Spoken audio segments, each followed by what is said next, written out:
2월 9일 목요일 이 모든 것을 깨달았느냐란 제목으로 마태복음 13장 51에서 58절의 내용입니다. 사랑의 하나님 감사합니다. 오늘도 말씀 묵상의 시간을 허락하시면 감사합니다. 이 시간을 통하여서 하나님의 말씀이 들리고 복음이 들려지기 원합니다. 말씀대로 믿고 살고 누리는 인생이 되게 하시고 이 시간에도 함께 하여 주시옵소서. 감사드렸고 예수님의 거룩하신 이름으로 기도드립니다. 아멘. 본문의 말씀입니다. 이 모든 것을 깨달았느냐 하시니 대답하되 그러하오이다.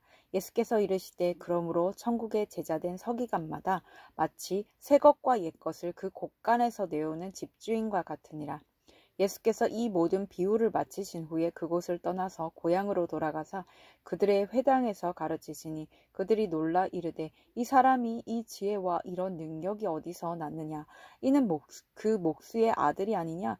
그 어머니는 마리아, 그 형제들은 야고보, 요셉, 시몬, 유다라 하지 않느냐. 그 누이들은 다 우리와 함께 있지 아니하냐. 그런즉 이 사람의 이 모든 것이 어디서 났느냐 하고 예수를 배척한지라. 예수께서 그들에게 말씀하시되 선지자가 자기 고향과 자기 집 외에서는 존경을 받지 않음이 없느니라 하시고 그들이 믿지 않음으로 말미암아 거기서 많은 능력을 행하지 아니하시느니라. 아멘. 좋은 말입니다. 52절의 새 것과 옛 것은 신약과 구약을 가리킵니다. 53절의 그곳은 가버나움 일대를 가리킵니다. 고향은 나사렛을 말합니다. 배척하다는 원어로는 실족하다 또는 걸려 넘어지다라는 뜻입니다. 본문 요약입니다. 예수님은 제자들에게 천국의 제자된 서기관마다 새 것과 옛 것을 곳간에서 내오는 집주인과 같다고 말씀하십니다. 그 후 예수님이 고향에서 가르치실 때 고향 사람들은 그 지혜와 능력을 보고 놀랍니다. 그리고 배척하며 믿지 않는 그들에게 예수님은 많은 능력을 행하지 않으십니다. 오늘의 중보기도입니다. 각 나라 지도자들이 예수님을 배척하지 않고 믿어 주님의 많은 능력을 경험하게 하옵소서. 아멘. 본문 해설입니다. 첫 번째, 천국의 제자된 서기관 51에서 52절의 내용입니다. 구약의 전문가인 서기관들은 옛 전통에 갇혀 예수님을 배척했습니다. 예수님을 주로 받아들이지 않기에 예수님이 구약을 이루시고 신약을 주신 것을 몰랐습니다. 반면 천국의 제자는 인생의 숱한 사건을 겪으며 말씀으로 찾아오신 주님을 영접한 사람입니다. 힘든 사건 가운데 듣게 되는 말씀을 의심하지 말고 끝까지 믿으며 나도 천국의 제자된 서기관이 될 수 있습니다. 그리고 구약과 신약을 일용할 양식과 약재료로 나눠주어 가정과 공동체를 살리는 집주인이 될 수 있습니다.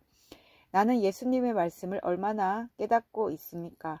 가족과 이웃을 말씀으로 먹이는 집주인의 역할을 어떻게 감당하고 있습니까?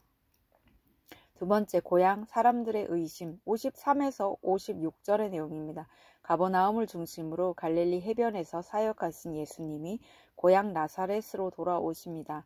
갈릴리에서는 많은 사람이 주께 나와 말씀도 듣고 능력도 보았지만 정작 고향 사람들은 그 지혜와 능력을 있는 그대로 받아들이지 않습니다. 그들은 목수의 아들이자 인간 예수에게 그런 지혜와 능력이 나올 수 없다고 확신하며 주님을 배척합니다. 이렇게 내 선입견을 정답으로 놓으면 내 생각과 다른 모든 것을 의심하고 받아들이지 않다가 결국 주님마저 믿지 못하게 됩니다. 적용 질문입니다. 내가 어떻게 변할 수 있겠어? 저 사람이 어떻게 달라질 수 있겠어? 라며 주님이 베푸신 구원을 의심하는 일은 무엇입니까? 세 번째, 배척의 결과 57에서 58절의 내용입니다. 예수님을 가장 잘 안다고 하는 고향 사람들이 예수님이 주님이심을 믿지 못합니다. 그 누구보다 쉽게 믿을 수 있었던 그들이 오히려 믿지 못하고 배척합니다.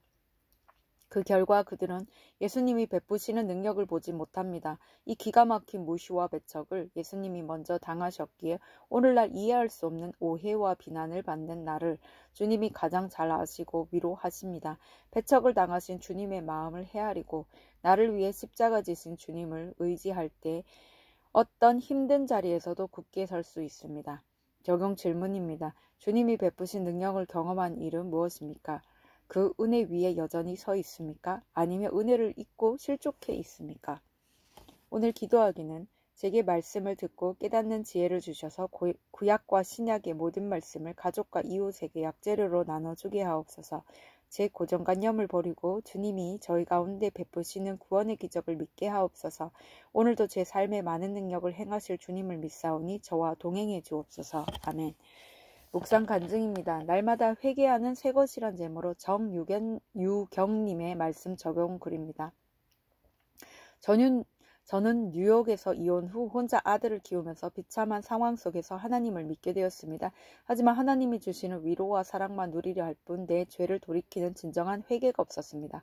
그러다 아들이 초등학교 4학년일 때 ADHD라는 고난이 찾아와 제가 소아청소년 정신과 의사임에도 아들을 다른 의사에게 데려가야 하는 수치의 사건을 겪게 되었습니다. 그제야 비로소 제 입에서 하나님, 제가 가정을 깨고 나 혼자서도 아이를 잘 키울 수 있다고 믿은 교만한 죄인입니다. 라는 고백이 나왔습니다. 아들의 질병 고난으로 구속사의 말씀이 들려 날마다 큐티하니 한국에 계신 부모님과 전 남편의 구원에 대한 애통한 마음이 생겨 미국에서의 생활을 정리하고 귀국했습니다. 이제는 천국의 제자로 구원의 사명을 잘 감당할 수 있을 것이라 생각했는데 막상 한국에 오니 뜻대로 되는 일이 하나도 없었습니다. 아들은 여전히 ADHD로 숙제하기를 힘들어했고 외로움에 컴퓨터로 빠져들었습니다. 또한 부모님과 전 남편과의 관계는 과거의 상처와 분노가 올라와 오히려 더 힘들어졌습니다. 저는 분명 저와 가족을 향한 예수님의 말씀을 깨달았다고 생각했는데 왜 다시 후퇴해서 헤매고 있는지 이해되지 않아 혼란스러웠습니다. 심한 자괴감은 우울과 무기력으로 이어졌고 사람들뿐만 아니라 말씀과 예배도 점차 멀리하게 되었습니다. 그러던 중 저는 여름방학을 맞은 아들과 함께 외국에 갔다가 코로나19에 감염이 되었습니다. 호텔방에 격리되어 이러다 아무도 모르게 죽는 거 아닐까 할 정도로 아프니 저절로 하나님께 살려달라고 부르짖게 되었습니다. 그리고 다시 큐티를 시작하면서 한국에 돌아와 잘된 일이 없다고 원망하며 예수를 배척한 사람이 바로 저임을 깨닫고 회개했습니다. 이제는 날마다 새롭게 주시는 말씀으로 끊임없이 저의 죄를 보며 회개하는 새 것을 내놓을 수 있기를 간구합니다. 이분에 적용하기는 부모님이 저의 신앙생활을 비판하는 말을 하시더라도 회피하지 않고 안부 전화를 꾸준히 드리겠습니다. 말씀이 깨달아지지 않을 때 교회 공동체에 솔직히 나누며 중보 기도를 요청하겠습니다. 입니다.